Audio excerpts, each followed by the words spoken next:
తాజా వార్తలు, వార్తా కథనాల కోసం సబ్స్క్రైబ్ చేయండి స్వేచ్ఛ టీవీ, ఫ్రీడమ్ ఆఫ్ వాయిస్.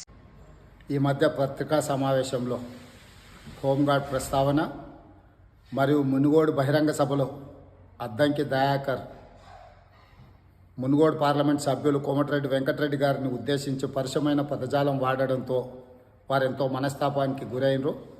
వారు పిసిసి అధ్యక్షుడిగా నన్ను సారీ చెప్పాలని డిమాండ్ చేసిండ్రు. అన్కండిషనల్గా కోమటిరెడ్డి వెంకటరెడ్డి గారికి సారీ చెప్తున్నా. ఇట్లాంటి చర్యలు, ఇట్లాంటి భాష ఎవరికి మంచిది కాదు. తెలంగాణ ఉద్యమంలో అత్యంత క్రియాశీలక పాత్ర పోషించి రాష్ట్ర సాధనలో పాత్ర పోషించిన కోమటిరెడ్డి వెంకటరెడ్డి గారికి ఇట్లా అవమానించే విధంగా ఎవరు మాట్లాడినా తగదు. తదుపరి చర్యల కోసం క్రమశిక్షణ సంఘం చైర్మన్ చిన్నారెడ్డి గారికి సూచన చేయడం జరుగుతుంది. తాజా వార్తలు, వార్తా కథనాల కోసం సబ్స్క్రైబ్ చేయండి స్వేచ్ఛ టీవీ, ఫ్రీడమ్ ఆఫ్ వాయిస్.